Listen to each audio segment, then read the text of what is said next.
Hello everyone! Millions of wild boars are tearing through South Korea, causing major economic damage. So what's driving this massive population boom? And how are people in South Korea dealing with such a dangerous animal? Comment 1 to join us and uncover the answer in the video below.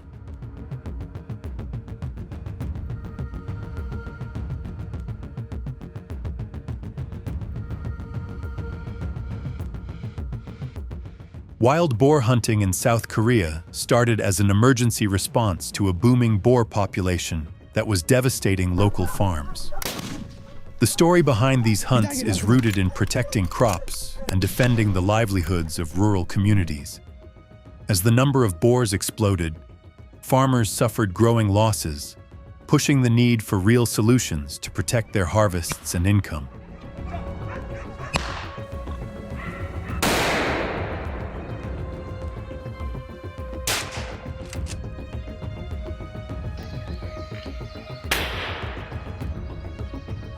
In 2023, wild boars caused an estimated $250 million in damage to South Korea's agricultural industry, and that number keeps climbing as their population grows. Wild boars are especially destructive during breeding season, tearing through fields and farmland, lowering both crop yield and quality. Their non-stop search for food in farming areas makes the situation even worse, leaving farmers struggling to maintain their productivity and income.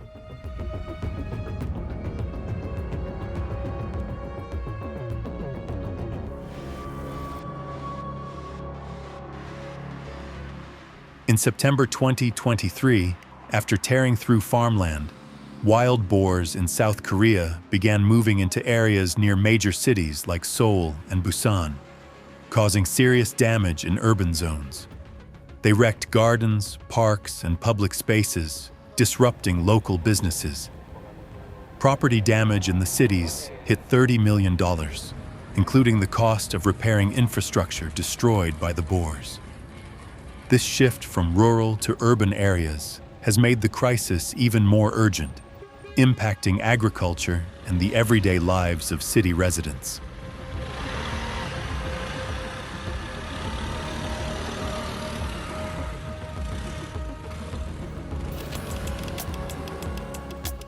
In response, the South Korean government has launched multiple wild boar hunts to control their numbers, but boar attacks on hunters have been rising. In December 2023 alone, at least 40 hunters were injured by wild boars, leading to medical bills and compensation costs reaching up to $5 million per hunter. These incidents are believed to stem from poor preparation by hunting groups, including inadequate training and weak oversight of hunting permits. This has sparked concerns about hunter safety and highlighted the need for stricter regulations and stronger support to manage the escalating problem.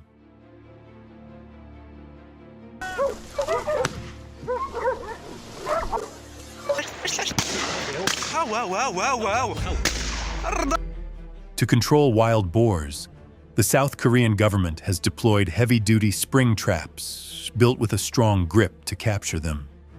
These traps are set in mountain regions and rural border areas, places where boars are most common, to reduce risks to people.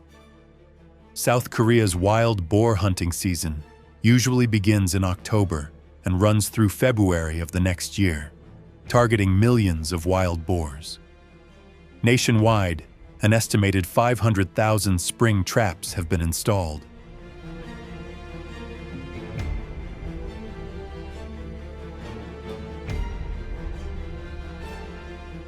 Hunters in South Korea have to complete specialized trap installation courses to fully understand how foot traps work. These traps use a unique mechanism.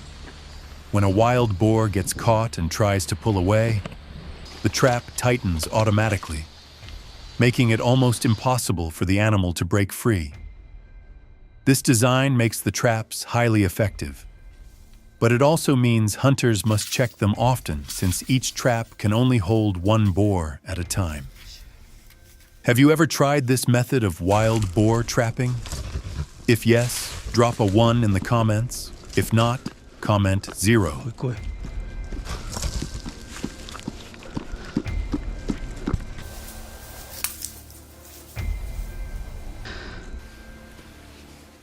Using traps poses no danger to hunters, making this a humane yet effective way to manage wild boars in South Korea. The method has shown strong results, with boar numbers in provinces like Gyeonggi and Chungcheong falling from about 8,000 to under 2,500 in just 1 year. Controlling the wild boar population has boosted crop quality and productivity in these regions.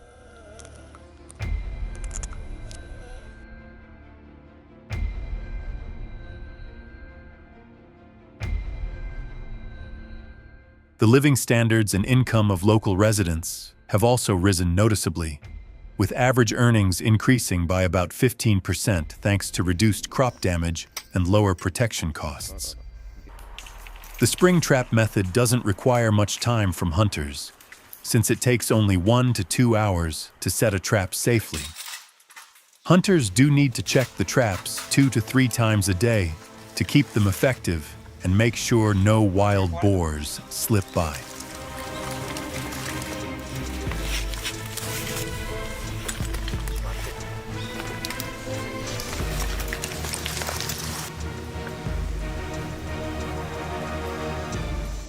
After catching a wild boar, hunters must report the exact number to the South Korean government for record keeping and to ensure rules are followed.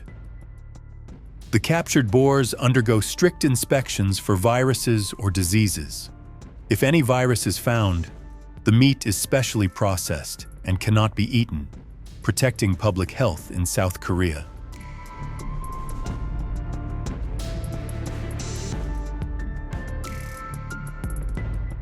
The wild boars that pass quality inspections are processed into dishes and become part of a celebratory feast for hunting groups, serving as a well-earned reward for the hunter's hard work during the season.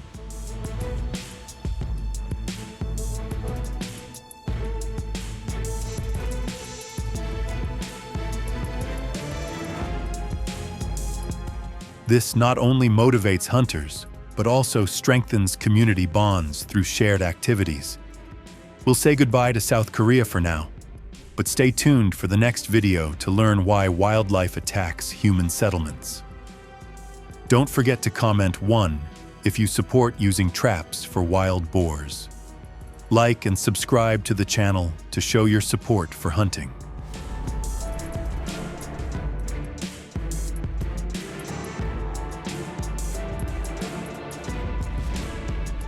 The brown bear, one of the largest and most powerful bear species, lives in a range of environments, but thrives in dense forests, mountains, and coastal regions. They favor areas rich in food like fruits, nuts, and small animals, and are often found near abundant water sources. Coniferous and broadleaf forests provide the perfect mix of food and safe shelter. Let's dive in further, and don't forget to subscribe to the channel for the latest updates.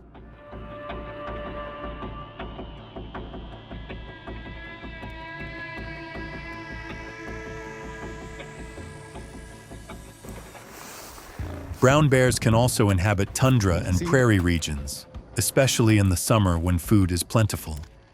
They often migrate seasonally in search of food and ideal breeding sites.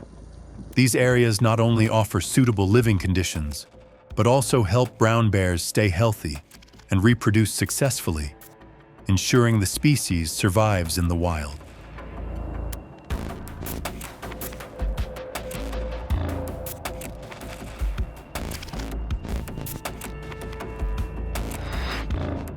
In recent years, the brown bear population has grown significantly thanks to conservation efforts and recovery programs. This growth has put pressure on their natural habitats as forests and land are lost to urban development and farming. As a result, brown bears increasingly enter human settlements in search of food and shelter.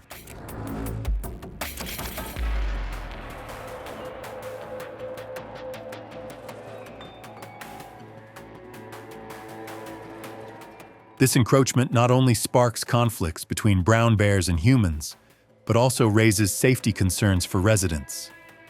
When bears venture near homes, they can damage property, attack livestock, and in some cases, threaten people.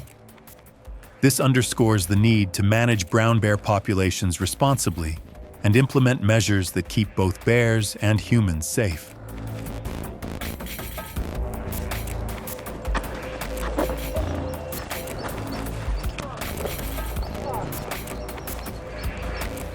To prevent brown bear encroachment, residents can install sturdy fences around their homes. Fences help keep bears out of residential areas and protect property and livestock from attacks.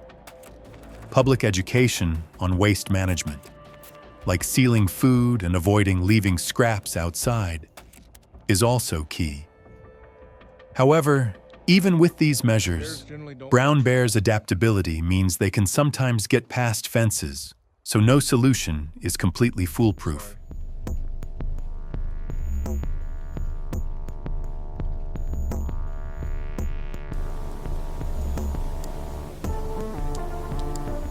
To address the problems brown bears cause in communities, many local areas have hired skilled hunters to manage the population.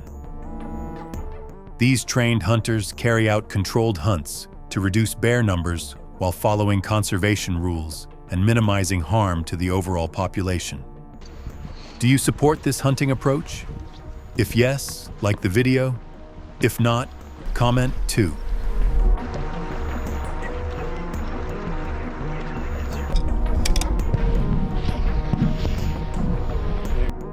In addition, mastering safety gear and proper firearm use is a key part of hunter training. Hunters learn safe shooting distances to take down targets without putting themselves or others at risk. They are also trained to handle unexpected situations, reducing dangers during the hunt.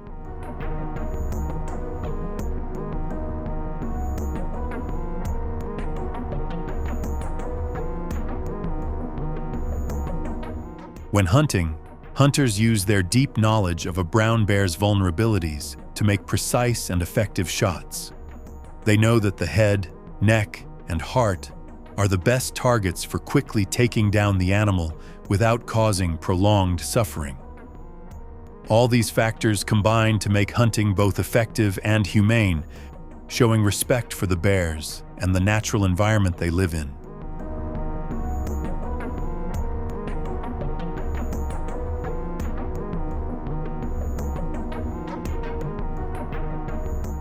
Beyond hunting, which can have drawbacks, wildlife conservationists are pursuing more sustainable ways to protect brown bears and their habitats. They build strong connections with the bears by studying them in their natural environment. One effective strategy is to run bear watching programs, allowing researchers and volunteers to observe and document bear behavior without causing stress.